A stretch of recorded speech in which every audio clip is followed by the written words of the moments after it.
Yeah, I think at training, I think Otodu came to our training to watch our training. So I think we just spoke, but I didn't know I had a call up. So after training, I think I went home. So the next day, when I woke up, I just saw a lot of messages on my phone. When I went this, I saw the squad and I was like, oh, there's something huge for me to represent my country. So I think the call up came when he came there and had a conversation with me. So did that come as a surprise to you? It was something you were expecting? Yeah, I would say I was expecting this. No, I would just say like it came as a surprise because I was just focusing on my league. So I think it just came as a surprise. So when you got to the team, how was the reception like? Yeah, it was good because all the players are like, all of them are friendly. Everyone, even the seniors, everyone, they are just friendly. They open up. They open up to each and every young player over there. Just come, they have a conversation with you.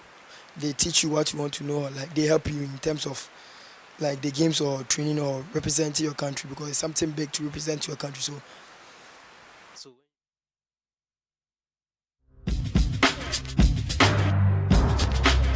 So that was a conversation with Christopher Bonsuba. He is one of the discoveries for the Black Stars team.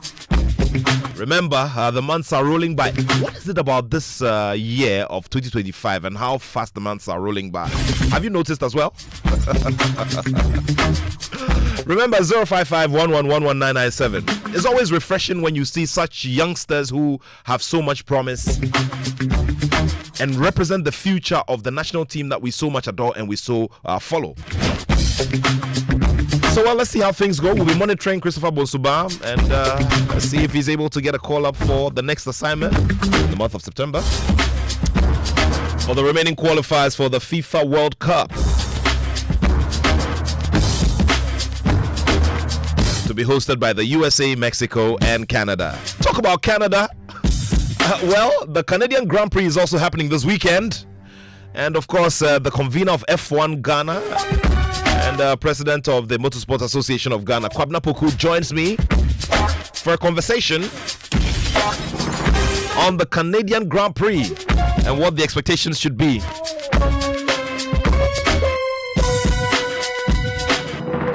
Remember, also coming up is the conversation about the MTN FA Cup. The chairman of the MTN FA Cup committee will be joining us for a conversation as we build up to one of the biggest football spectacles in the period immediate past the season. All of it here, as well as what you may have missed out on at the Bukum Boxing Arena between last night and the early hours of today, the Battle of the Beasts. Did you follow the bouts? Were you disappointed at any of the boxers? Were you also thrilled as well? And what are the prospects? We saw a global icon, Anthony Joshua, there at ringside. What do we draw from this in terms of the advantages? We'll discuss all of it here on the show. That's the reason why it's always great to be in your company on a day like this, a sunny, beautiful Saturday. And of course, here at the Multimedia Group, we're celebrating 30 years of joyfulness. Well, we're always glad to have you along with us on every step of the journey.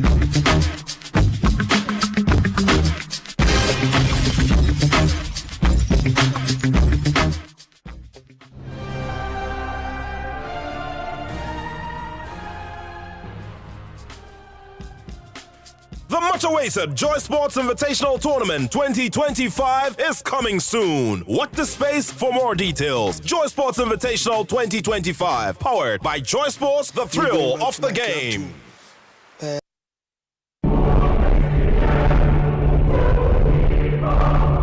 Old boys of St. Augustine's College, Cape Coast, associates and friends from Ghana and all over the world, may I have your undivided attention. The ever vibrant 2001 year group of St. Augustine's College, Cape Coast invites you to the special fundraising dinner in aid of the ultra-modern canteen project. The APSU 2001 year group, having already cut sword for this legacy project, wants all to be a part of this experience of giving back to an institution that has shaped the journey of some of the finest gentlemen, contributing their bit to Ghana's development journey and making impact in different places around the world. There will be great music, fine dining, and catching up with good friends from way back as we support this project in a big way. The special APSU 2001 fundraising dinner at the Aviation Social Center comes off on Friday, June 20, 2025 at 6 p.m. sharp. To obtain tickets, just visit www.apsu2g1.com or call 059 6920 679. APSU Action in Kote. APSU Omnia Winkit Labor. This announcement is by kind courtesy of the Multimedia Group.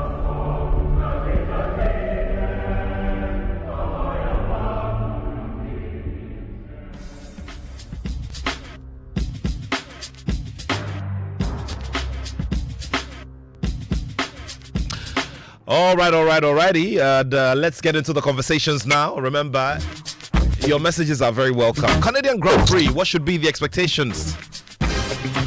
Well, Kwabna Poku joins us for all of those details now. Kwabna, good to have you here on the show. Thank you, Lance. Thank you very much. Now, Canadian Grand Prix, we're gradually figuring out how it's going to look like for the season, isn't it? Oh, yes. Canada owes never ceases to disappoint. And mind you, we have like 4 major legacy races coming up. Canada is starting off with it, and then we have Austria coming up in 2 weeks, and then we have the British Grand Prix, and then we have the Belgian Grand Prix. So these 4 are like the title decider kind of races on the calendar. Now, before we get into the details and what we should be expecting, let's also talk about the talk about Africa and having the F1 return to the African continent. So there's Morocco, who have made a very big bid in billions of dollars. Also, we have South Africa, who are strongly pushing their bid. And then you have Rwanda as well. How do you believe this is going in terms of how, these 3 nations are lobbying to have F1 Global, give them that right to host, Formula One on the African continent again?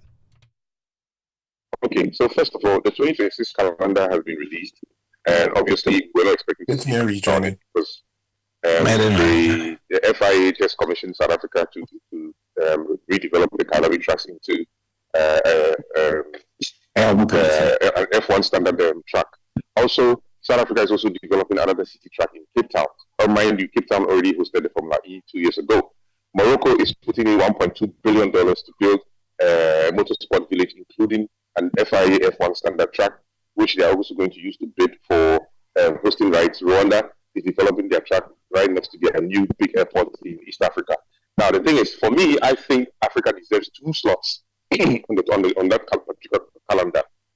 So, 2027 by this time, 2026 by this time, the 2027 calendar has been out, and we are hoping. For me, my bet is on Palami, because Palami has actually hosted F1 before in South Africa in 1993. They have the systems over there, they have the logistical over there, the accommodation is available, health systems are well equipped to host at least 350,000 to 400,000 people in that particular week. So South Africa is well poised for me to host F1 as an entry back into Africa. I think Morocco is now developing that particular track, even though they have a working track. I think Morocco should be probably getting on the calendar in 2028. Rwanda, I don't know when, but it might just spring as a surprise. But my money is actually on South Africa coming back from that. Mind you, fans in Ghana have free access into South Africa or Morocco. So for us, it will be a very, very beautiful thing for us. Also, it is going to go along not just to develop sports motorsports in those countries, but motorsport in Africa in general. We over here as a sports federation, we are working on developing our first go-kart, FIA standard go-kart track in Accra. And then we are also working on developing another one in the Afram Plains area. These are 2 legacy projects that we are just about to start in the coming year. So, I mean, F1 coming to Africa is not just going to benefit the designated countries, but then the benefit is also going to come to us all the way here in Ghana. We are also looking at joining the the rally races from Kenya right down to Dakar, Northern Africa, and all of that. So it's not just an appeal for F1 to come to Africa, but we are appealing to the FIU to bring more of these races to Africa, especially Sub-Saharan Africa. We eventually are looking at hosting the African Go-Kart Championship. Amazing stuff. Now let's also look at the, a few of the things that have happened ahead of the Canadian Grand Prix. Now, former the biggest event out of the FIA calendar as well. So. Yeah, very well. All right, so let's just switch the attention to the race now and throw the focus on a few things that have happened before that. So before we get into projections for the weekend, now Derek Warwick, he raced in the F1 between 1981 and 1992. I was in my formative years at that time. Now, but Derek Warwick has been, suspended from his role as a steward for this weekend because he made some unauthorized media comments, and that just goes to tell you about the structure of these international sporting organizations, which we're also gradually, standardizing ourselves to, because, it's not in his place to be granting interviews. So why go and talk about that? Oh, yes. I mean, with FIA has very, very strict rules when it comes to these things. And mind you, even going into FIA meetings now, he literally signed NDAs, stating clearly that they are not going to be the official mouthpiece on some of these board meetings and things like that. So until the FIA itself is setting some of these messages, they don't. Same thing applies to F1 because, sometimes these things go to disrupt the race weekends and FIA F1 activities on race weekends. So I think it's a step in the right direction. I mean, some may not like it, but I still think it's a step in the right direction. Let's go to the projections for the weekend. It's a race that we're all looking forward to, like you said. But what for you are the realistic projections as we look forward to the action on the tracks? So with the Canadian Grand Prix, I always say that whatever happens FP1 and FP2, I don't think it's serious. I'd probably take the FP3 rather serious and then the qualifiers serious because those positions are what can actually determine the Canadian Grand Prix. Now, mind you, Canadian Grand Prix also brings us surprises in terms of rainfall and all of that. But going into this weekend, my money is still on the McLaren. The McLarens are very, very fast. I see P1, P2 being a McLaren. P3 will be a battle between Mercedes, Ferrari, and Red Bull. Red Bull, I mean Max Verstappen. So that's where we're looking to see the battle lines drawn. But we will definitely see the McLarens on the podium. Their cars are very reliable to go all the 71 laps, right, hands down. I see Max doing his magic, and I also see the Mercedes trying to force themselves into the fray. Ferrari, with all their problems, can still spring up a surprise. But again, the McLarens are very fast. They are very, very fast. And my money is on Oscar Piastri to take P1 and Lando Norris to take P2. What are the plans for tomorrow? Where are we catching the game with the rest of the gang, everybody else? So tomorrow is Father's Day, and we're going to pit stop again. We have some of the promotions we're having for fathers over there. We'll be giving away a lot of gifts for fathers. It's a family time. There's game arcades for the kids and all of that. When you come in, I think Club Beer is coming with us. You buy one beer, you buy two beers, two jugs of beers, you get one for free, and all of that. So we'll be running very, very seamless promotions at pit stop tomorrow. And we are there from 3 p.m. in the afternoon, and the race is starting at 6 p.m. in the evening. 6 p.m. in the evening, indeed. All right. Who do you expect to pop any surprise, if there is any at all, to look forward to? Well, if there's any at all to look forward to in terms of surprise, my money is on the Williams. Okay. Nico the Williams team. Yeah. Okay. Carlos Sainz and Alex Albon, those two. All right. Yeah. Governor, thank you so much for your time here on the Joy Sports Link. Thank you. We'll be reviewing what happened in the race sometime during the week on other platforms. Still here on the Joy Sports Link on Joy 99.7 FM. Glad to have your company here. Like we mentioned, we're going to have a conversation about the MTN FA Cup. Remember, Kumasi Asante Kotoko have a very big task, and that task is to make sure that they add major silverware to what they already have.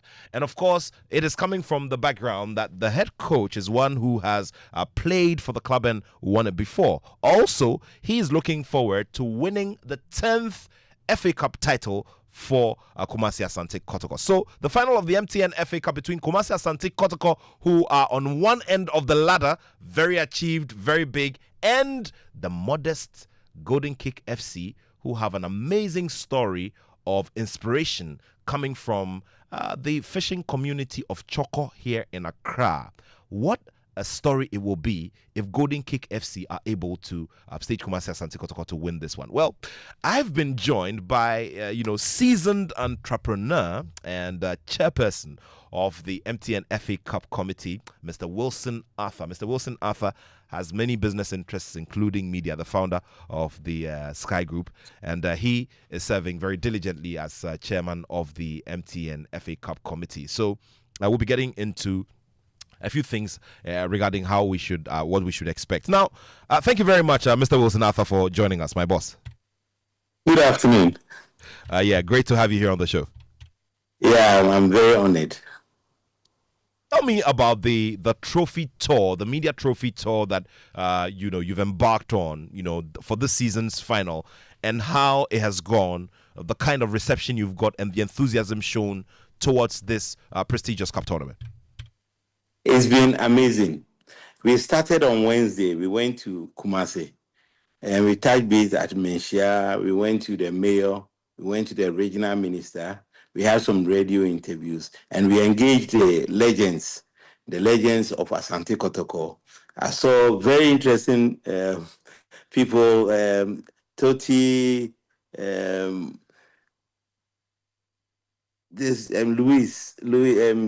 Louis, and a lot of them, they are so excited about the Legends curtain raiser game they will be playing. Very encouraging. The mayor was full of promise. He was excited about the opportunity Kotoko will have playing in Africa at Babayara and the impact on the local economy. The regional minister was also a staunch Kotoko supporter from the interactions we had, and they are all coming to town tonight so that tomorrow they will be part of the game. Everywhere we went from Manchia to the last person, the vibe is that Asante Kotoko is coming. And when you tell them that, Charlie, this is a tricky match because Kotoko is facing somebody who exited Accra House to Folk, Karela, and some big guns, they tell you that, oh boy, it's not going to happen. Not this time. And it's very interesting. And when we came to Accra on Thursday, courtesy hour, Africa World flew us to Kumasi and brought us back safely the following day. And when we came to Accra, our first stop was the mayor of Accra. Fantastic reception. Another football enthusiast. And he sees the opportunity football has on the local economy.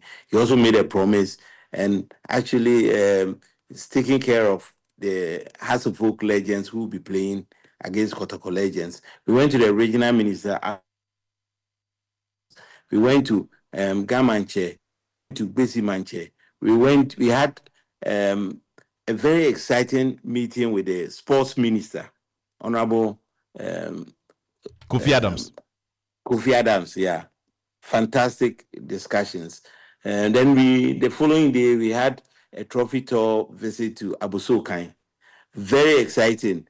We visited Ni Abusokai. Apparently, he worked for EXP. So for over 10 years, he's been branding finals and events like this. He's seen the trophy. He's never touched it. For the first time, here was the trophy in his palace, and he had an opportunity to hold the trophy. A very interesting story. It's been amazing. The fans, it looks like we are going to have a full house because already I can say on authority that the VIP tickets are gone. Amazing. We have like over 50% of the VIP tickets also gone. So they are buying the popular stands and the center line as well. We haven't seen this for a very long time, and it's amazing. And I'm sure it's because of the packaging and what we are offering. Now, you spoke about the local economies that this MTN FA Cup has been affecting, throughout the season. Now, we'll come to the stories of the smaller clubs who eventually make it to the top and are able to rub shoulders with, the big clubs. And this is, the concept of FA Cups around the globe always tell us some of these stories. And now we're seeing one in the big final itself tomorrow at the University of Ghana Stadium at 5 p.m. But let's throw the focus on football affecting local economies, because this is one conversation we've been having time and again, and using it as a yardstick to make sure that we as a collective make more investments in the game of football. Tell me about some of the stories of impact when it comes to the MTN FA Cup affecting the local economies of the venues or the towns where this game has had to be played. It's amazing. What happens is, MTN FA Cup is the only competition that offers the Division 2 clubs, the regional clubs. They play in zones, in their small zones. MTN FA Cup offers them an opportunity to compete with the Division 1 clubs and then the Premier League clubs. So you don't often see a competitive match between a lower tier. Yeah, Mr. Arthur, can you kindly adjust your camera so that we can see you properly for the purpose of our friends who are watching our live stream? So can you kindly adjust your camera so you fit properly? And please go ahead.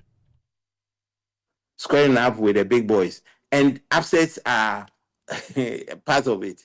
And that is why the whole tournament, the whole competition is tagged as Ubia and Ubia.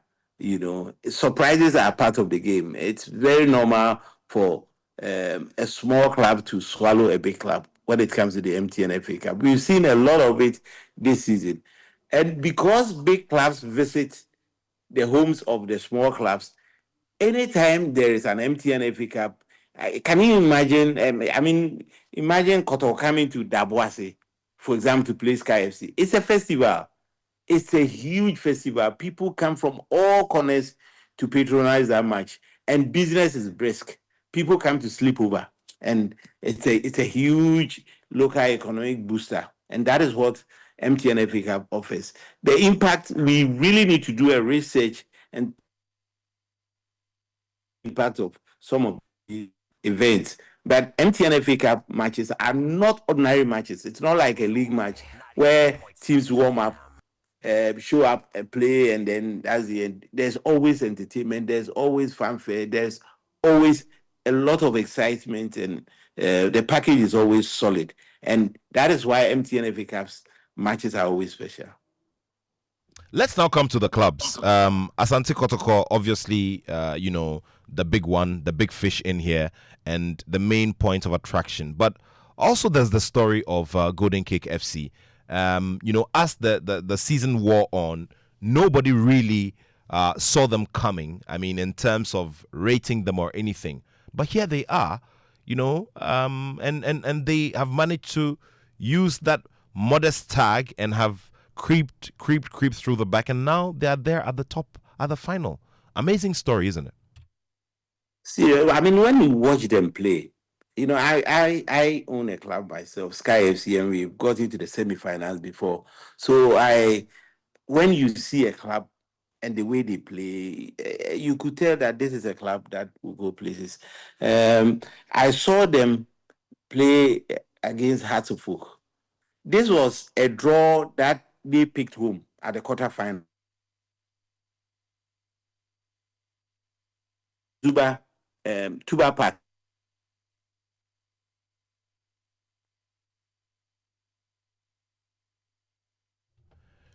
Hello, Mr. Arthur, can you still hear us?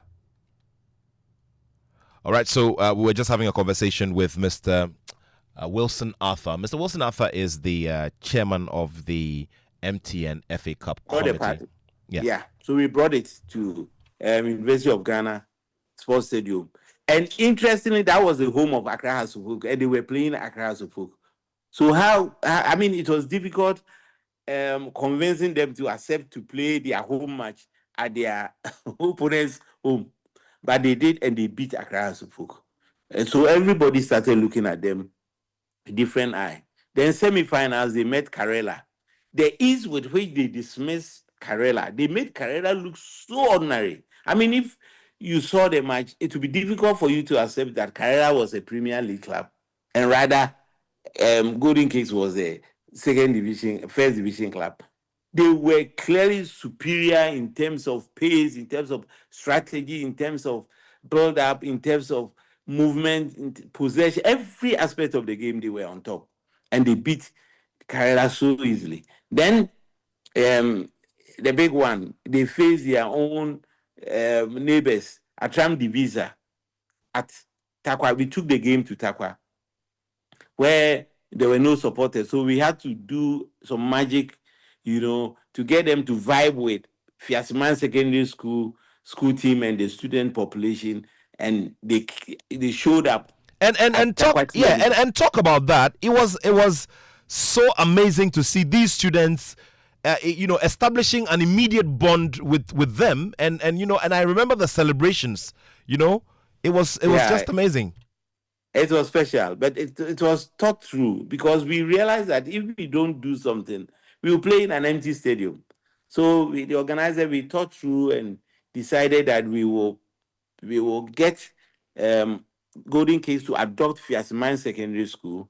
And we have to say kudos to the assistant headmaster of Fiasman Secondary School, Etonam. She was amazing, amazing organizer. I knew her from Can 2008, so I knew what she could do. And I was very excited when I went to the school and found out that she was the one we had to be working with. She was amazing, the organizational skills. And then there was another guy called The Hole at Takwa Secondary School. And he also did so well for Atram Divisa. So Atram Divisa got a lot of supporters from Takwa because they had the entire Tasco school. And we strategically pitched Takwa Secondary School versus Fiasman Secondary School as a curtain raiser. This was a match that couldn't be arranged by even the local authority. The rivalry was at its highest point. They were supposed to play a six match, and it didn't happen. So, and we had to throw in jerseys, kits, and some incentives, and it was a big one. And Tasco beat Fiasman 1-0, which was an upset, because earlier Fiasman had beaten Tasco. So, and Fiasman is known as the sports school. So it was very interesting game. And the support they gave the clubs were amazing. We've adopted the same thing. So as we speak, we've gotten Golden Cakes to adopt West Africa Secondary School, WAS. So we are expecting WAS to come and give us the same treat they got with Fiasek. And it's amazing. We are really looking forward to what will happen. But trust me, Golden Case is no pushovers. If anybody tells you that Kotoko will have it fala, nope. Please, you'll be disappointed if that's your thought, because I've seen them play. I've seen them play. I mean, if you've seen the way the national team is playing lately, how we use the flanks, you will see it in this game. You see that the wingers will tack in, and when they tack in, they go with the fullbacks and it creates space for the laterals. And what will happen? It's amazing the way they cut back and finish. You can see it happening. And they go one attempt, it doesn't work. They go at it again. They try the left, they try the right. They do. It's amazing the kind of game we will see tomorrow. I can't wait to see this game, because I saw how Kotoko also managed True Democracy. And True Democracy plays just like Golden Cakes. Kotoko was able to manage them and beat them at the quarterfinals. And you could tell that it was big boys against very motivated young guys. And the big boys had their day. I'm wondering, I'm hoping and wondering how this will happen, because it looks like Kotoko needs this Africa ticket badly. And Golden Case are so motivated. They've had a lot of time, headroom to prepare. They are out of town, and I hear they are carrying cement bags and things like they are really toughening up for this game. Tomorrow will be a very exciting game. But we've packaged something again, which will make this final the unforgettable final. We are bringing back the old era of Asante Kotoko versus Hatsufolk in the 2000 era. So we will see legends of Kotoko facing the legends of Accra Hatsufolk in the curtain raiser, 2:45 to 4 p.m. And trust me, from what I see, when I was speaking to the Has guys, I was so I was so I mean it was I couldn't believe that this is a curtain raiser, a friendly match. But Charlie, they've taken it seriously, tough war. And Yes. the way they were behaving, somebody actually passed the corner. We were able to draw. What you do what for a curtain raiser? But when I went to Kumasi and I saw how serious the Kotoko legends also are taking the game. Charlie, we have a double header tomorrow. It's very exciting. So a lot of people will come to the studio to come and see the Charles Taylors, the Dombotis, the Sami Ajays, the Ajatete, the Danquins, and the Joe Louise, and these guys, the Kotoko guys, Gordon Ablode, and Azek Amwako. Charlie, it's exciting. It's exciting. I'm looking for big game tomorrow. Amazing stuff, Mr. Wilson Arthur. Thank you so much, and we're looking forward to what will be an amazing full package, for this particular installment, the final game of the MTN FA Cup, and gradually we're getting ourselves there to a time when this will be followed so heavily, just like we have the Super Bowl, and would probably look forward to the halftime performance like it's done with the Super Bowl, maybe, right?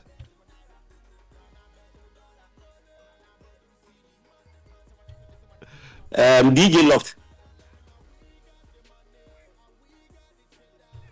All right, so a bit of a challenge there with the line. What just gone by was the chairman of the MTN FA Cup committee, Kumasi Asante Kotoko, going up against Golden Kick FC for that very, very big one. Very, very big one indeed. Who wins it? Number 10 for Kumasi Asante Kotoko, or first in the history of Golden Kick FC. I'm just imagining the celebrations in Choco.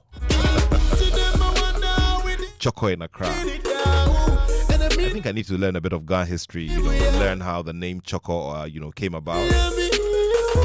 It's a whole vibe, right? It's a whole vibe. So here on the Joy Sports Link on Joy 99.7 FM. Just before we get into the conversation about the Ghana Football Awards, which comes off this evening, let's talk a bit of boxing. Last weekend, a lot of controversy, a lot of back and forth about what has not been done right. But in the lead up to the weekend, we saw what happened on social media, the whole buzz and the lift of the image of Ghana boxing and what potential lies ahead of all of us after the execution of the Battle of the Beast fight night at the Bukom Boxing Arena, put together by Legacy Rise Sports in collaboration with Amir Khan Promotions and Zwen Sports Management. We would like to say big shouts to all of the sponsors who came through to ensure that this happened. I2 Development, KGL, Fifth Avenue, all of these people coming together to believe in a brand and a product and making this happen a great deal.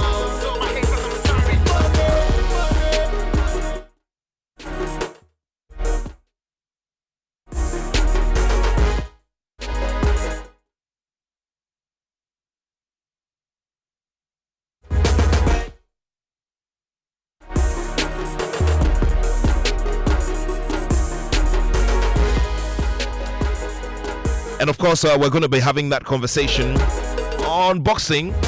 What happened, yesterday at the arena, and of course, all the big positive lessons we can take away from there as we build up to the end of the year. I'm one who has always advocated that as part of Dirty December and all of the big conversations, December in Ghana, Dirty December, however you'd want to, describe it, we must have one major boxing fight night to draw all of the numbers who come here, to add to the variety of the content that we produce and give to, all of the visitors who come to this country and all of the tourists who come to this country. All right, David, good to see you. You didn't sleep earlier, but you're up here looking very refreshed and strong. What's the secret? I could say the same thing for you, my friend. And you left earlier than I did. Yeah, just by about 15 to 30 minutes ahead of you. Yeah. Sure. David, good to have you here in the studio. Good to be back. Good to Yeah, be back in yeah, the studio. sure. David, let's get into Battle of the Beast and do justice to what we saw. Let's begin first of all from the buzz on social media.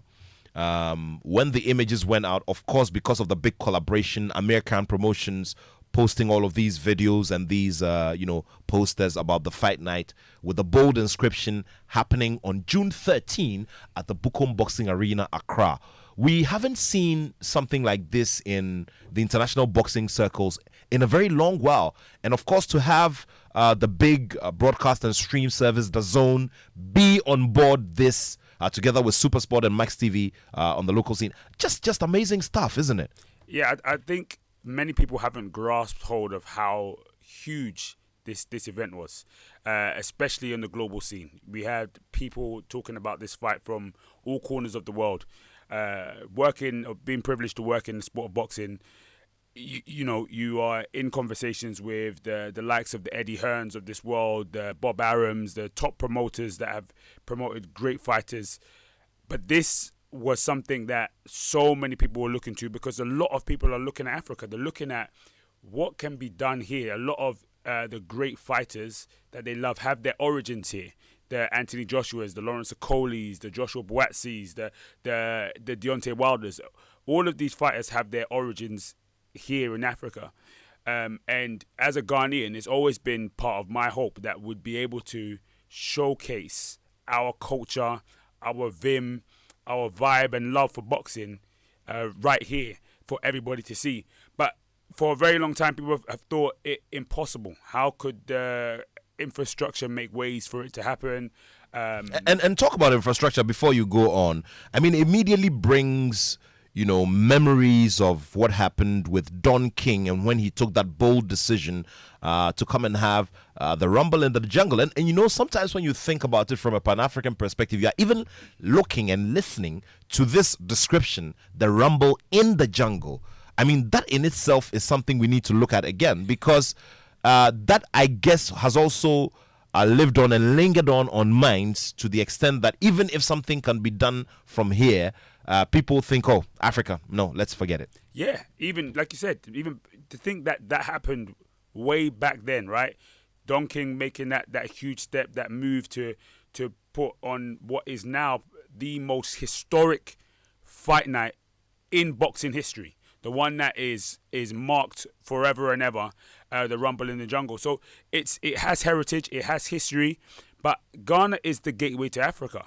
So if it was going to happen again, or if something is going to happen again at a larger scale, I believe that Ghana, and not just saying it as a Ghanaian, but I believe that Ghana is the place that has to hold this. And, I see yesterday as a very good case study that it can work, that it will work, that the aptitude and the appetite for boxing is huge over here. And one thing that Amir Khan took away from the night was, oh my goodness, like I cannot believe the atmosphere, cannot believe the passion of fans of the sport that he knows and loves, boxing here in Ghana. So I think, as you said, to culminate the year, I think we definitely need to have a huge fight night over here.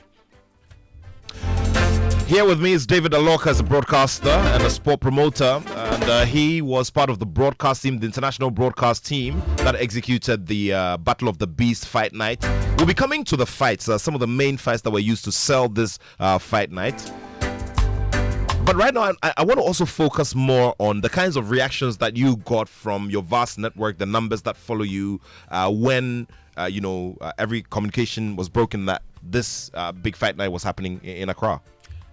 People were so excited, so excited, because, across my social media, I tried to showcase Ghana so much so people get to see another side of Africa that a lot of people back in the West don't get to see on a day-to-day basis.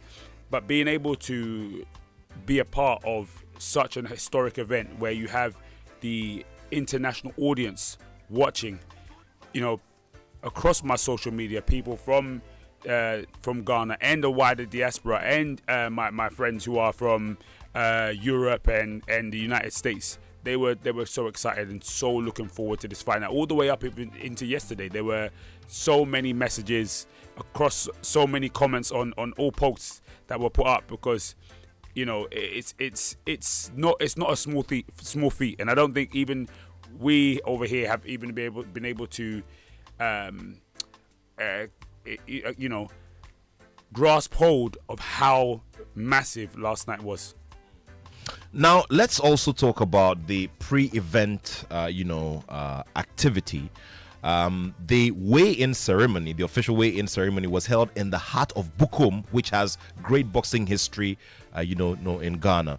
Also, the major news conference, which had loads of very interesting, twists and turns with the fans taking a go at each other. It got heated at some point. Two very known trainers, Carl Loko and Ofori Asari, almost, trading a lot of words. It was very, very heated and just creating some vibe, the kind of vibe that you see in the big and established boxing markets. Absolutely, without a shadow of a doubt. The thing that a lot of people took away that work in boxing over in the West were basically saying how animated and how passionate the trainers were. They almost had more rivalry, more banter, more smack talk for each other than even the fighters, and that really built the fight. That really built the intrigue. Some of my friends from TalkSport who had come over, they didn't have too much knowledge about the fighters, but the moment they sat there in the press conference that you hosted, they were like, oh my goodness, we cannot wait for this to happen. And as you mentioned, the weigh-in at Bukom and at the soccer field, the football field there, it was unbelievable. The atmosphere was incredible. There were thousands of people there just to see these fighters weigh in, and that was just a glimmer, a taste of what we ended up seeing on Friday night.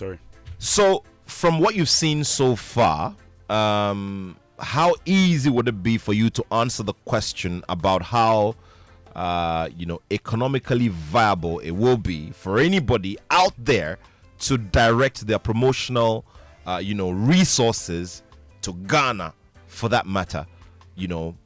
How much of a conviction do you have based on everything you've seen so far? We're going to get into the details of what happened between last night and this morning, but what you've seen so far, and you had to talk to a promoter, a big name promoter there, what would you say to them? What would you lean towards in convincing them to be here to promote fights from here? Listen, I will always say that when you're moving into new territories, right, there are always going to be things that you have to learn. There's a learning process, right? I'm not going to sit here and say it was the smoothest fight night that I've been to. No, there were definitely things that in which we could learn. And I sat there and I spoke to Amir, just before the main event, and I said to him, listen, the first one through the door is always the bloodiest, right? And I said it to him because I was saying, what you guys have done here is incredible, and I know there's so much stress happening and there's so much going on, but you have to come back and do it again, because somebody else is going to see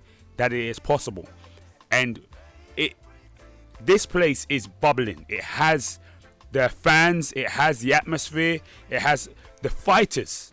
That's what it comes down to. At the end of the day, when it comes to boxing, it's about the fighters. The skill on show was incredible, amazing. We had so many fighters that currently fighting. The British cruiserweight champion was there in attendance. Marveled at some of the skill that he saw, on the day. Denzel Bentley, super middleweight.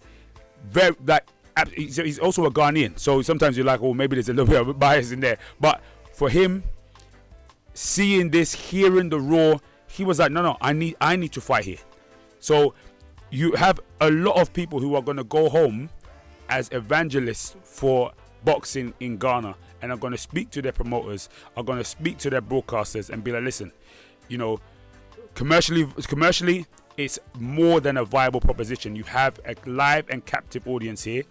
And secondly, for history, for heritage, for what it comes from, it has to be done. And not just once. It's been shown that it can be done. I think this is the place that, when it comes to boxing in Africa, Ghana has put itself as the number one destination for it to happen in. When it comes to boxing in Africa, Ghana has put itself as number one for the sport to happen in. These are the words of David Aloka, who is here with me in studio, doing a review of what we saw last night as we build up to what will be happening this evening, the Ghana Football Awards. But of course, a lot happened, and of course, we're going to be breaking it down like we've said. But you send a message if you managed to have caught some of the fights on on various streams, or you were there yourself. You just send a message 055-1111-997 055-1111-997, and of course you know the drill if you're outside of Ghana, +233-55-11-997. Now we're going to get into the details of what happened proper, the highest rated fight, the most exciting fight, and also what can be improved on greatly if we're looking forward to doing something major in the month of December. We're still here on the Joy Sports Link. Take a listen to this message. Much better, bro. We'll talk about the fight, yeah. Old boys of St. Augustine's College, Cape Coast, associates and friends from Ghana and all over the world, may I have your undivided attention. The ever vibrant 2001 year group of St. Augustine's College, Cape Coast invites you to the special fundraising dinner in aid of the ultra-modern canteen project. The APSU 2001 year group wants all to be a part of this experience of giving back to an institution that has shaped the journeys of some of the finest gentlemen making impact in different places around the world. There will be fine dining, amazing music from the Characters Band, and catching up with good friends from way back as we support this project in a big way.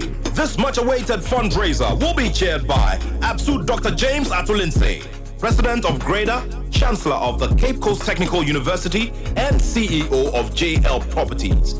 The special APSU 2001 fundraising dinner at the Aviation Social Center comes off on Friday, June 20, 2025 at 6 p.m. sharp. To obtain tickets, just visit www.apsu2001.org or call 059-6920-697. APSU Action in Kote. APSU Omnia Winkit Labor.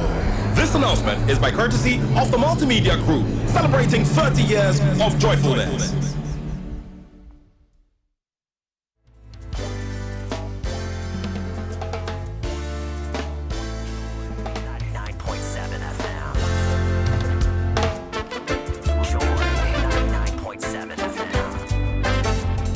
Yes, indeed, the Joy Sports Link here on Joy 99.7 FM. We're going to the top of the hour, 2 p.m. And of course, we'll activate the phone lines at a certain point so you can contribute as well. Were you there? Did you monitor what went on in terms of the build-up? What fascinated you? What were you not happy about? Let's talk about it so it comes back better. So let me share my personal experience with you. I mean, because I announced the fights, I realized that Anthony Joshua's presence here did a lot in terms of bringing this extra draw and spiking a lot of demand for physical viewing of the fight. I don't know about you, David. Oh yeah, no, for sure, without a shadow of a doubt. The former two-time heavyweight champion of the world, undisputed, a man with so much charisma, so much character, an actual model champion in Anthony Joshua. Was him arriving here, him just being in Ghana. It was his first time in Ghana. He's never been to Ghana before, right? And I've spoken to him so many times about, listen, come to Ghana. Even a couple of months ago, I was at the Usher concert with him in London, and I said, you need to come to Ghana. He's like, nah, I'm going Nige. I said, brother, you need to come to Ghana. And I spoke to one of his managers recently, and I said to him, KD, I said, listen, we have to make it happen. And I think on Sunday, he had called me and told me, we've got the deal done. He's coming. On Thursday, he's coming. He's arriving on Thursday. I said, all right, okay, perfect. Now, a lot of people don't understand the amount of eyes that because Anthony Joshua is not just a boxer or a former two-time heavyweight champion. He is a brand. He's somebody who is responsible for bringing so many tier one names, tier one brands into boxing. The likes of Audemars Piguet, the likes of Land Rover, the likes of British Airways, the likes of Hugo Boss. These are his sponsors, tier 1 sponsors that sponsor tennis players, that sponsor only the highest echelon of sport that usually don't touch boxing. He is responsible for bringing so much money back into sport and even revitalizing sport in the United Kingdom. You know, we've had fights in stadiums, 100,000, 80,000, 90,000, again and again and again when it comes to Anthony Joshua. So it is in his wake that boxing is at its highest level, both in the UK and in the US and around the world. So him being here, you know, really made people that heard of this fight night and so on and so forth, they were like, what? Anthony Joshua's flown out to Ghana for this? Yeah, we have to see it. We have to pay attention to what's happening over there. And when that happens, you have the likes of, you know, the big players in the sport of boxing, not just the promoters, but the likes of the Turkey Al Sheikhs, the people that are putting money into the sport. They are opening their eyes and paying attention. And we also would have to give big credit to Sharaf Mahama for running around in the background all these months, linking up with these people and making this happen. That becomes a very good template for other promoters as well. Yes, indeed. Yes. Huge shout out to Sharaf Mahama because boxing is a sport that he is absolutely enamored with, absolutely in love with, and he's been that way for a very long time. I met up with him back in September last year ahead of AJ's fight with Daniel Dubois. He was in London to meet some people in and around the sport of boxing. I was out with another fighter called Derek Chisora who FaceTimed me 2 days ago, and he was like, everybody's here in Ghana. You didn't tell me, you didn't invite me, you didn't invite me to Ghana, right? And, you know, I met him out there, and he was speaking about what he wants to do in the sport of boxing here. Before that, he'd already been doing promotional work within boxing. And so it's amazing to see what he's been able to pull together in such a short space of time with quite a small team as well. So a massive, massive shout and a massive, massive kudos to him for teaming up with Amir Khan and bringing such a huge spotlight on boxing. And of course, there were some, performances to spice things up. Olive the Boy, and of course, that big one from the reigning artist of the year, King Promise.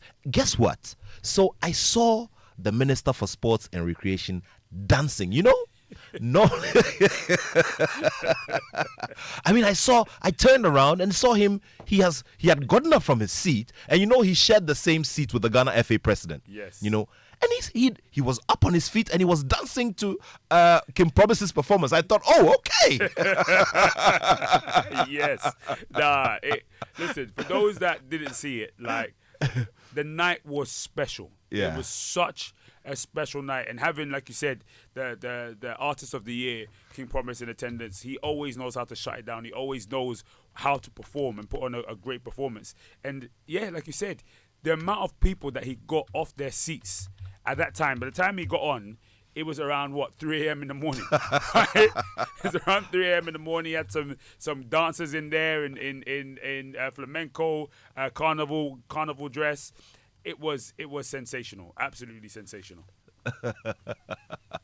Yeah, big shouts to you, Honorable Kofi Adams, and also very encouraging that the man who's at the helm of government policy and execution for the sector is seen to be physically present, you know, for such major events, gives great encouragement. He's also going to be the guest of honor at tonight's Ghana Football, Awards, and of course, this is great encouragement. There's no doubt about that.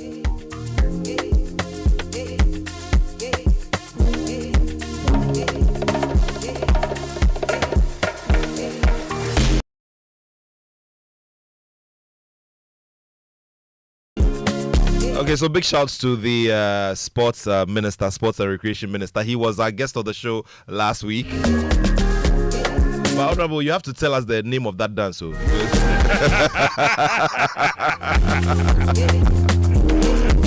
Amazing stuff, isn't it? Now let's also talk about the sides that we would want to see corrected very heavily. You spoke about seeing a performance at 3 a.m. in the morning. I'm not sure that any fan or anybody would have expected that everything would have dragged up to that time. Yeah, of course there are some teething issues from that perspective, and not even just teething issues. It's I guess there's some areas of culture that we are typically used to, but cannot run when it comes to a global broadcast or something being done on a global stage of professionalism. When it comes to boxing as a whole, having worked in boxing in Saudi Arabia, in the UK, in the US, in Europe, right? Boxing as a whole is I always say to people, it's quite a disorganized sport as a whole. When you look at it in comparison with football, with the NFL, with Formula One, boxing as a whole is a lot more fluid. But what they do in the West is, when it comes to fight night, you won't see any of that. It is very much when it comes to time and timings, because we're working with television, everything has to be spot on. This is the time somebody's walking out. This is the time somebody's leaving their changing rooms. This is the time the person's on the mic. And I think some of our culture bled into last night, which I think we have to get correct. The fact that we can stay up until 3 a.m., 4 a.m., 5 a.m. to do a fight night is not a bad thing, right? Let me put it this way. It's not a bad thing. You just have to make sure that you structure your audience for that reason. For example, we could stick with what we did last night, but the viewing then has to be pushed towards the US audience, because they are on a later time zone. So for them, that time is perfect.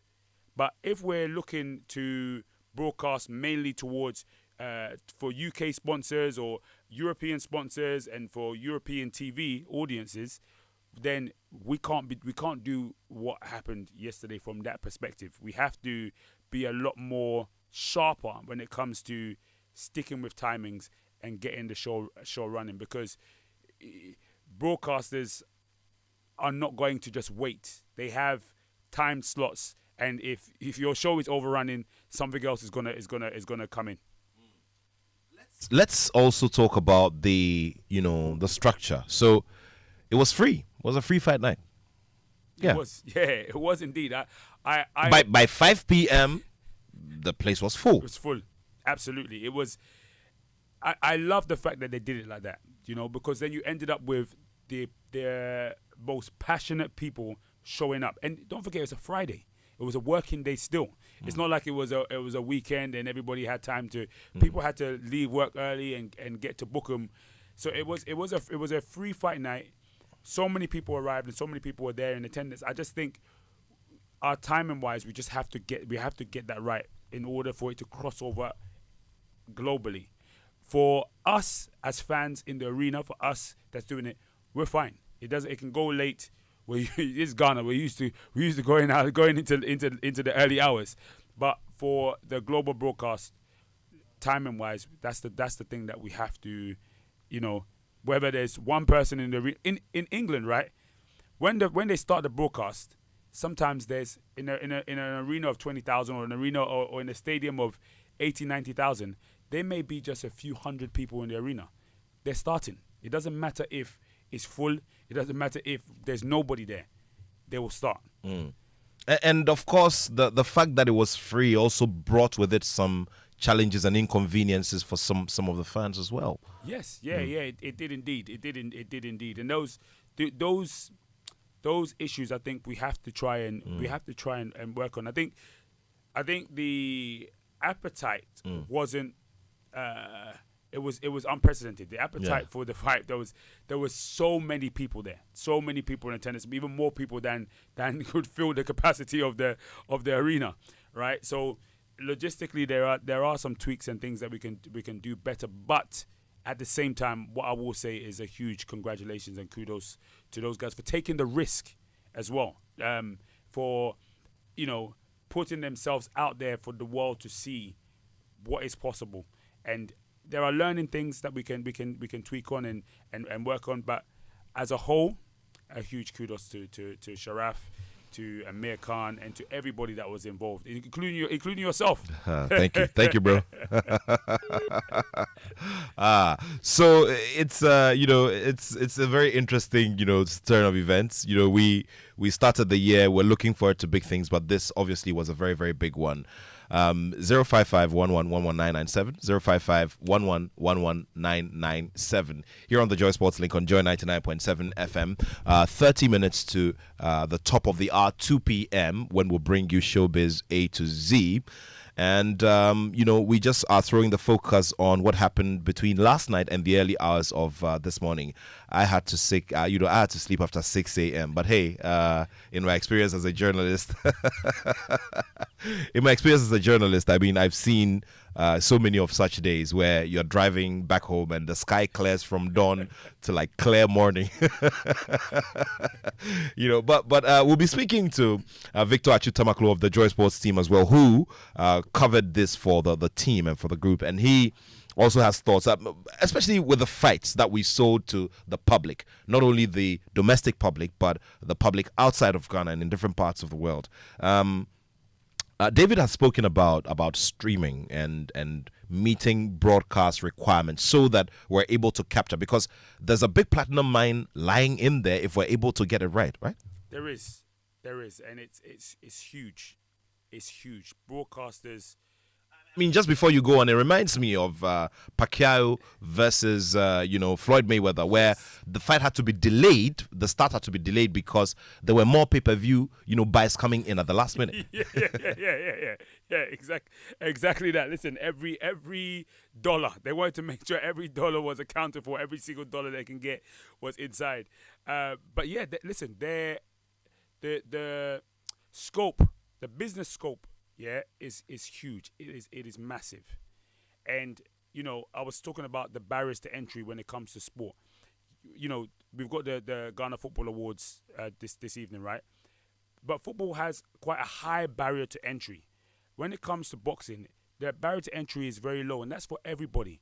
That's for everybody to be involved in the sport of boxing. That's from fighters, the benefit, the financial benefit to fighters, which is huge.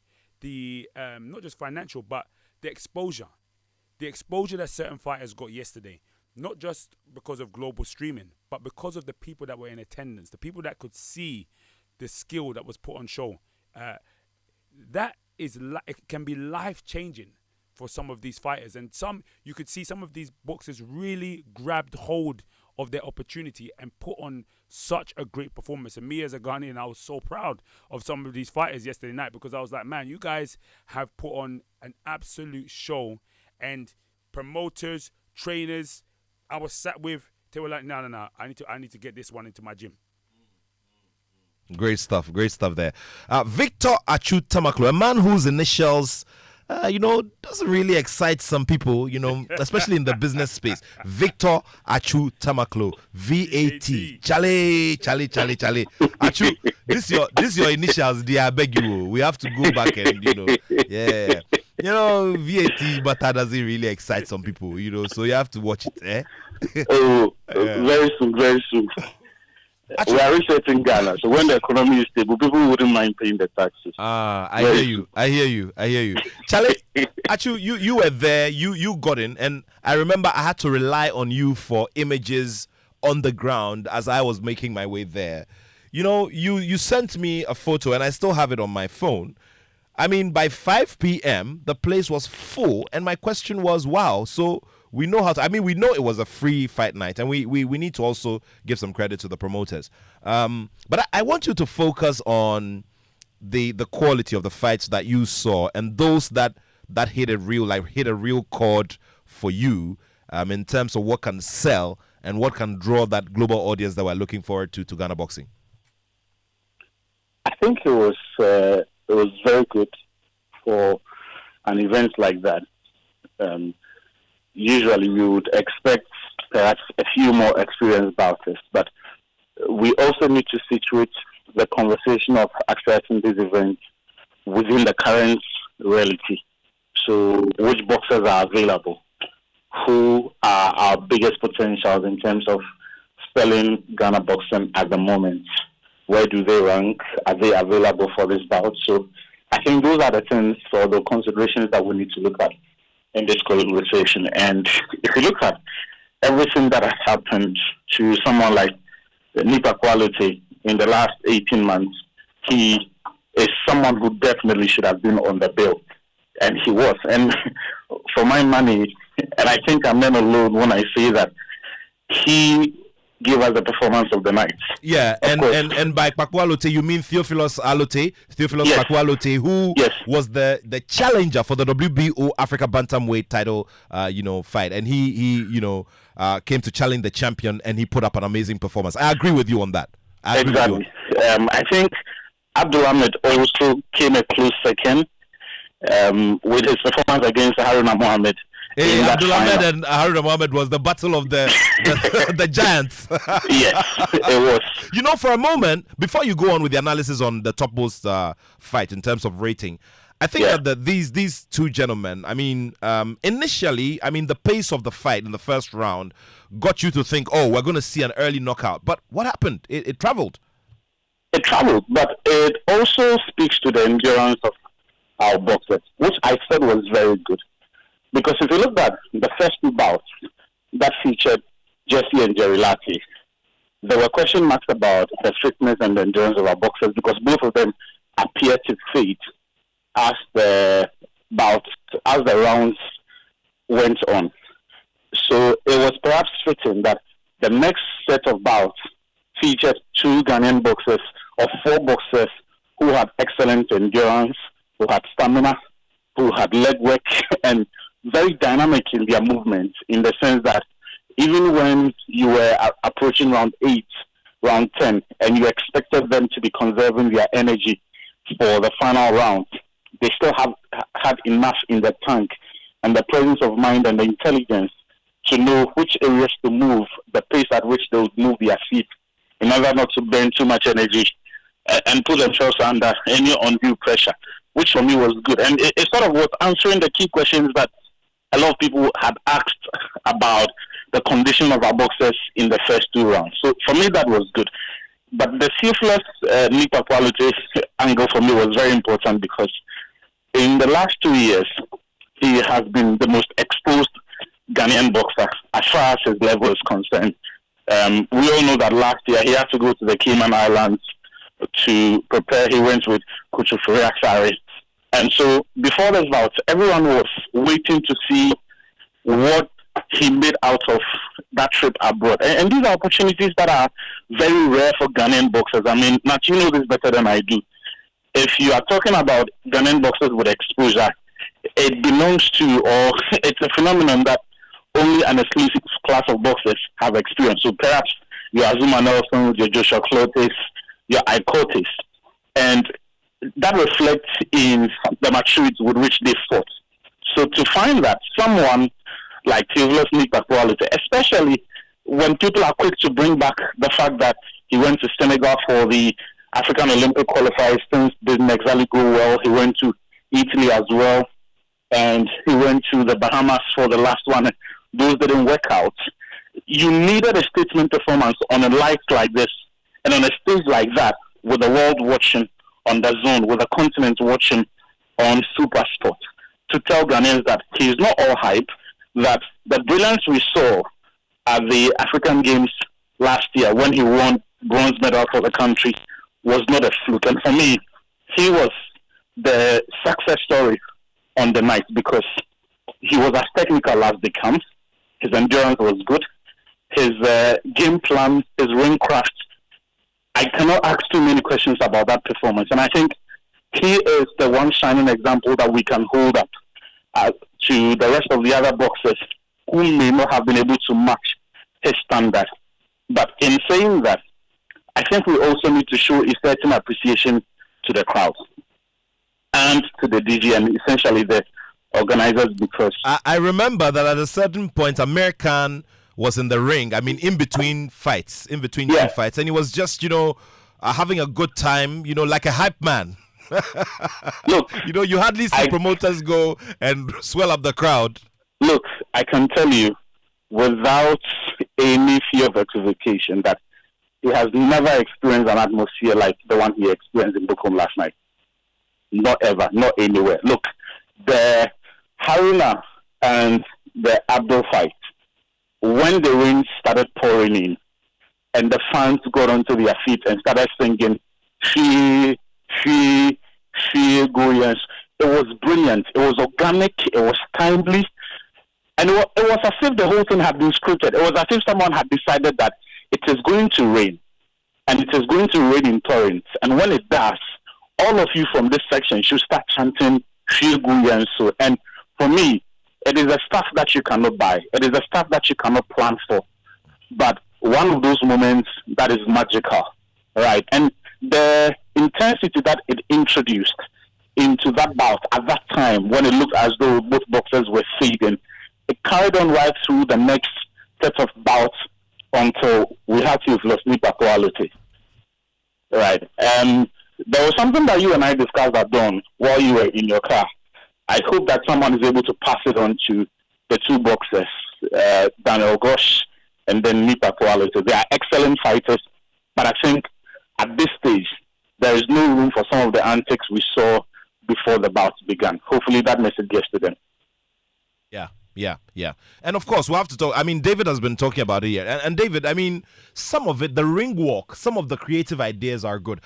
Example, the last fight of the evening. I mean, the day. I mean, we had it a few hours ago. I keep forgetting. Victor, the Bukom Banku, and this is Bukom Banku's son, Ambitious Tilapia, Abu Kamoko, who obviously is carrying on some of the traits from his father's time. I mean, his father could walk into the ring carrying a football or play a few. I remember, the interesting thing is that President John Mahama's association with boxing started with his coming to watch his first live fight night in his life at the Accra International Conference Center, and Bukom Banku at the time was fighting for a WBO Africa title. He brought a football, he kicked it for Mahama, who at the time was a vice president. Mahama kicked it back to him, and it was all part of the ring walk, And yesterday, his son brought a cross and dressed up like, the image we see of Jesus Christ on the cross, the crucifixion story.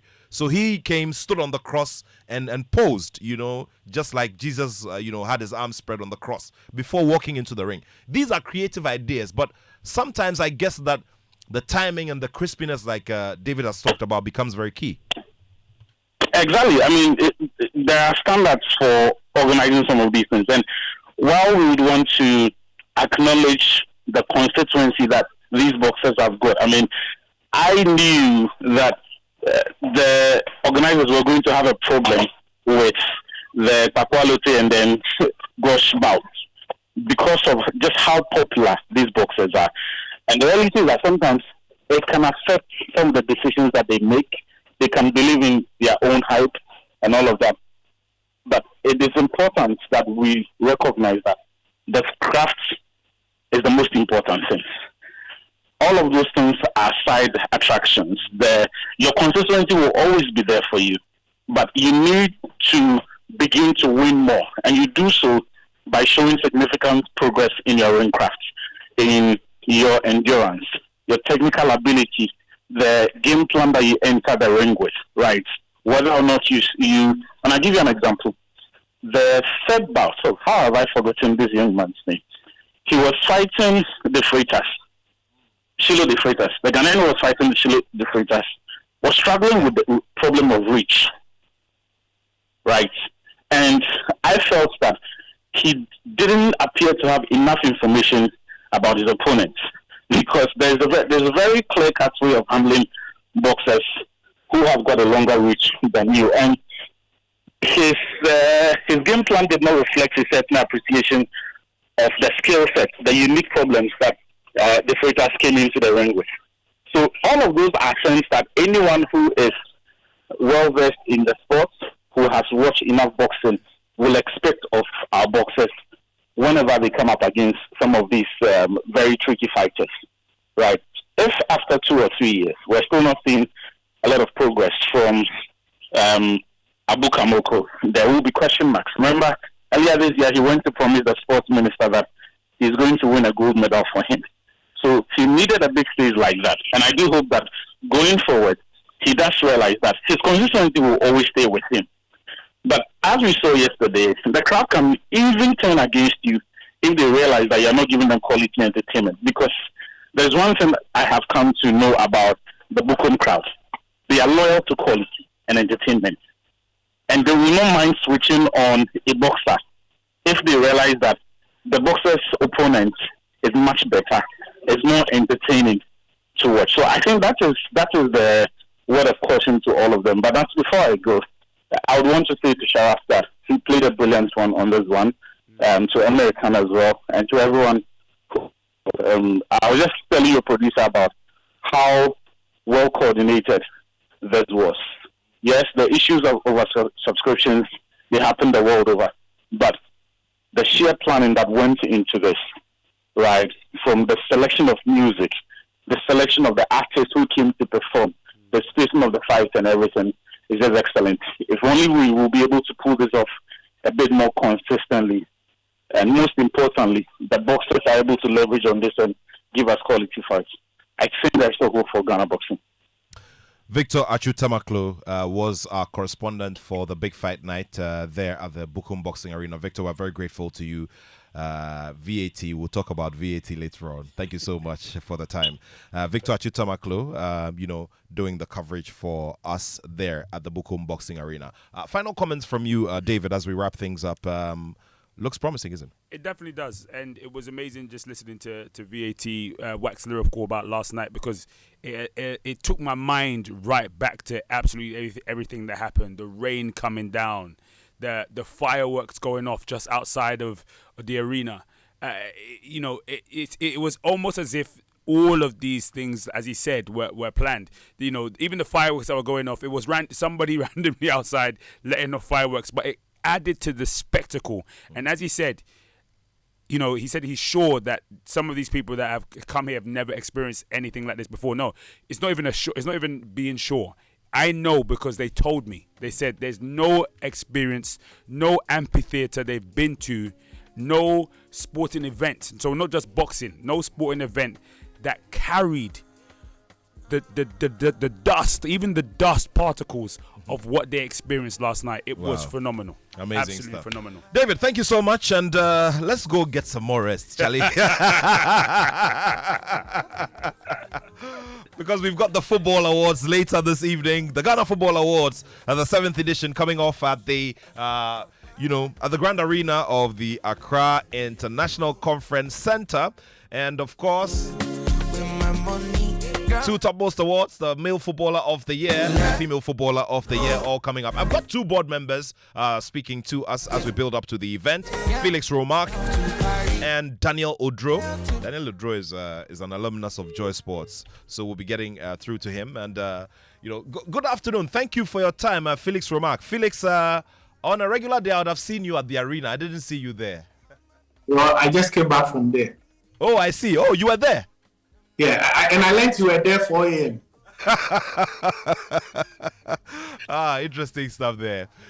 We're building up to the big one itself. Let's just throw the focus on two legends. I mean, we've done a lot on the Footballer of the Year, Male, Footballer of the Year, Female. But before we go to that, let's talk about the legends that we're honoring. Harry Zakor, Herbert Mensah, and Mr. Ken Bediako. These three are picking up the Living Legends Award.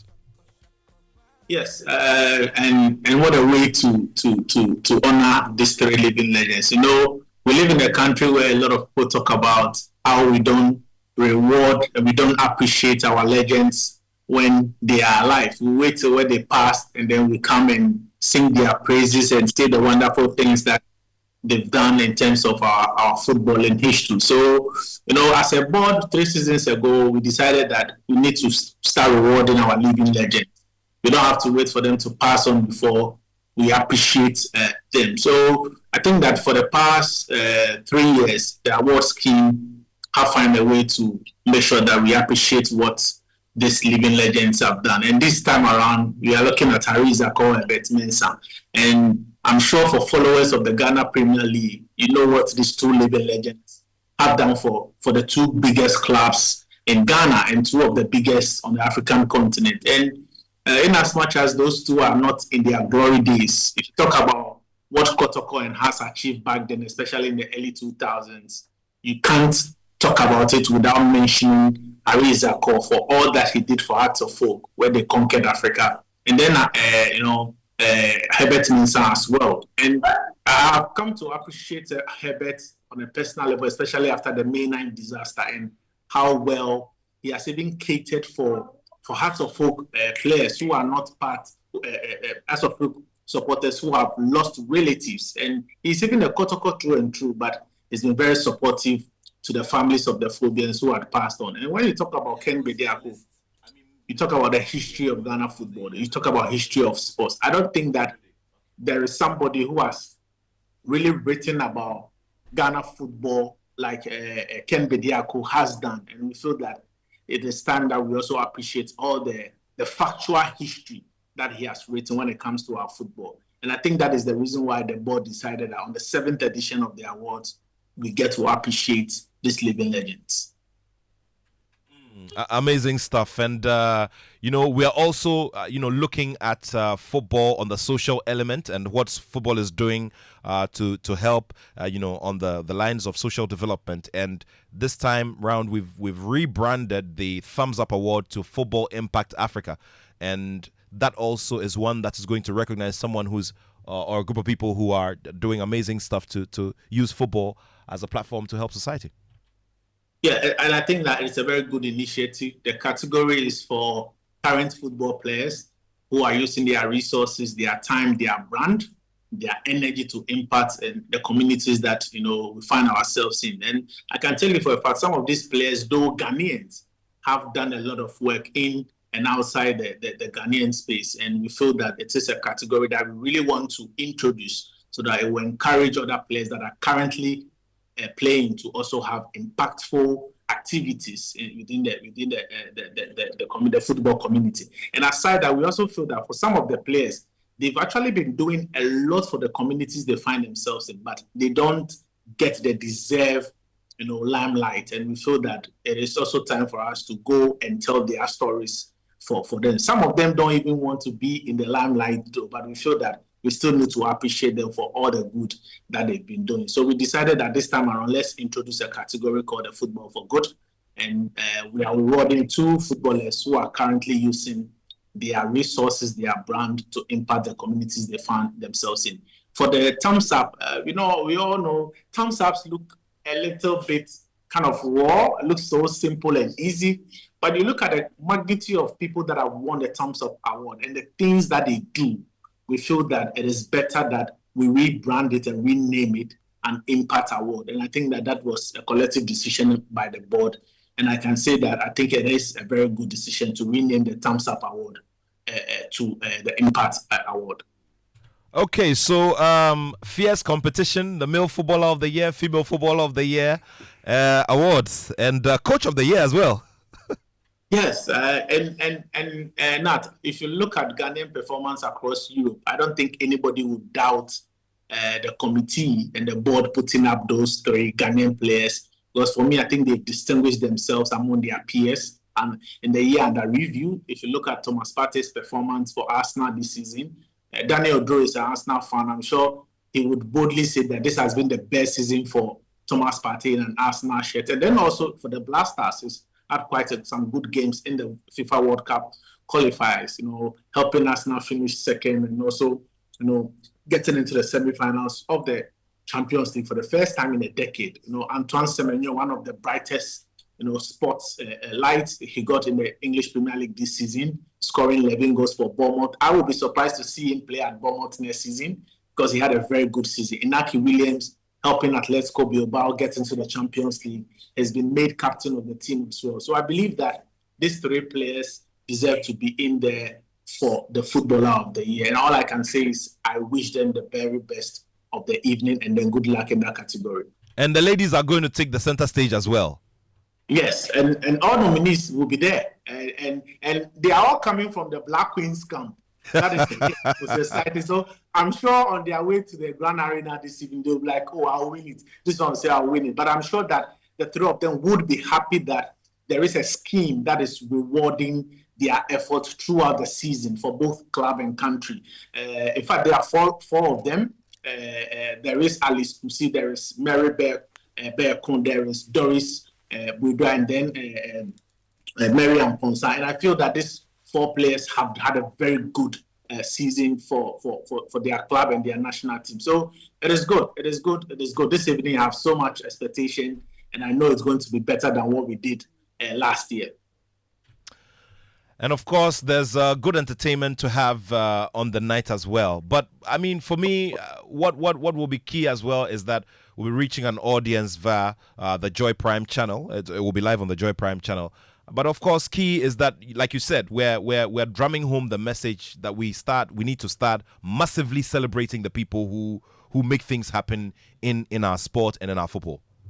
Yeah, I think that one thing I believe that we've been able to achieve so far as the Ghana Football Awards is the fact that Ghanaians are beginning to appreciate what the scheme is doing. Ghanaians have come to embrace the award scheme, and I feel that we owe it to them to always improve and give them a better, a year of award every year. And I must say this: the players themselves have come to appreciate this scheme. And Nat, there is no prize for any of the winners. All we give them is a plug, a citation, and all that. But they have come to accept it, and that is the most important thing. And I believe that all we need to do is to try and improve it. And I'm very, very happy with the way Ghanaians have embraced it. And like you said, we couldn't have done this in the past 6 years without the support from multimedia. I've been on almost all the multimedia channel within the last couple of weeks because you guys have been willing to give us the mileage. And today we are showing it on Joy Prime. It will also be on DSTV as well. Like we always do, there is a red carpet at 7 p.m. And then after you take over. And I sometimes wish to be in your shoes because you always get to have some beautiful, nice women always by your side when it comes to hosting the show. And this time around, you are going to have the beautiful actress Jocelyn Duma, doing the show with you. So I'm super excited, to say that this year is going to be very, very good. Well, amazing stuff there. Felix, thank you so much, and looking forward to seeing you later this evening for the very big Ghana Football Awards, the 7th edition. And of course, the Minister for Sports and Recreation will be our guest of honor. Thank you so much. I'll catch you later this evening. Thank you. Well, Felix Remark is a board member of the Ghana Football Awards, and that comes off later this evening at the Grand Arena of the Accra International Conference Center. My money, girl, let's fly out to Paris. Let me know.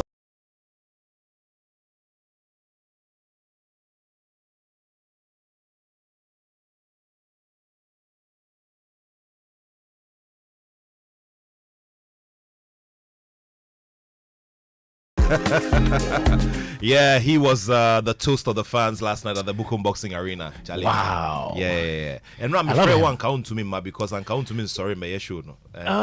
I went somewhere. Yeah. But it's all good, man. Don't worry. Something bigger is going to happen in December. Oh, really? Yeah. December. Yeah, man. Okay. Yeah. Big stuff in December. So we wait for it. Yeah, definitely. So this afternoon, a whole host of experienced creatives who are in the space of events and project execution are going to be here on the show. Yes. You see, most times we hear these event organizers talk about the fact that they've not made profit from their events. And we ask, and especially when most of them come out to say, oh, we sold out the venue. Why do you sell out a venue and then you don't make profit? Exactly. So we're asking this question today. We have George Kwe on. He's team lead for Image Bureau. We have Rudy Kwachi, the Rudy man. We have Claudia as well, Lumo. We'll also be having Latif Abubakar, who does most of our plays, and Uncle Ken will be here as well. And Latif Abubakar is behind the Ghana CEO Awards. He's also, an events and marketing communications person. Exactly. So we are having this conversation today, especially at a time when we're having a lot of these event organizers, channel events, but they say they're not making money. It's tough. And so yesterday, for instance, Sharaf Mahama and Amir Khan, they put together the boxing event, and it was free. So It you was see. free. so you know, see. and sometimes you need to make these sacrifices to make a statement and also make a case. So that's a point. To your potential. So sometimes sponsors. you see them fill the auditoriums and it's virtually complimentary tickets. Yeah. I know that story very well. Yeah, because but for I've been- how long would you do this before you start making money? For how long Well, do you do this? and I guess for how that- many years? And I guess that's the reason why that conversation is a must listen to here Yeah, on today. Joy 99.7 FM. Okay, Kwame Dazi is the man, and he'll be taking over from me. Thank you all so much for listening to the Joy Sports Link here on Joy 99.7 FM. Of course, the 2001 year group of St. Augustine's College, APSU 2001, is inviting all to the fundraiser that will be happening at the Aviation Social Center on Friday, June 20. Tickets going for 250 Ghana cedis per head from apsu2g1.org. apsu2g1.org, www.apsu2g1.org.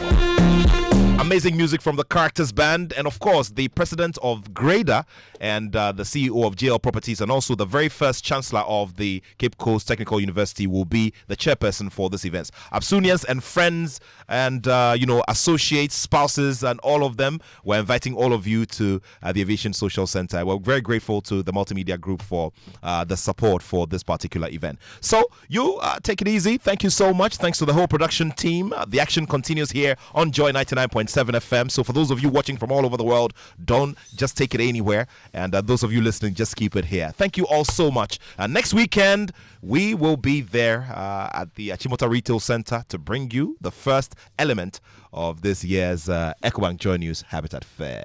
Okay, Kwame Dazi in his American shirt and his Nike Air Forces takes over the radio with the most expensive DJ in this side of town. Charlie.